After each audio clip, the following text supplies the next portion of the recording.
तारी के बात न कर सगरो बाटे हाला, राइफल से खूटा ठोकाला।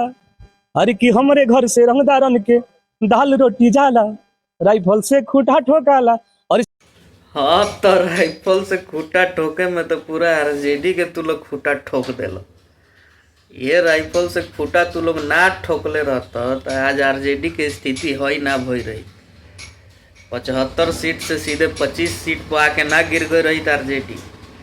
यह राइफल से खूटा ठोके में तो तारा लोग के सब काम करवा दिलो लोग। जातिवाद गाना, रंगबाजी गाना, गोली मार देंगे, ये कर देंगे, ऐसे करना, वो करना, बंदूक पिस्टल ये वो। मतलब आप लोग इतना छीछालेदर किए चुनाव के वक्त या चुनाव से साल भर पहले से, जिसके कारण आरजेडी का इतना वोट शेयर गिरा।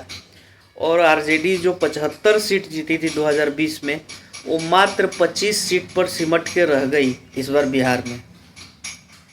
तो सिर्फ तुहे लोग के कारण से सब होल बा। भाई लोग के कार आए बा, भाई लोग कमेंट में ज़रूर बताइए लोग। जय भोजपुरी।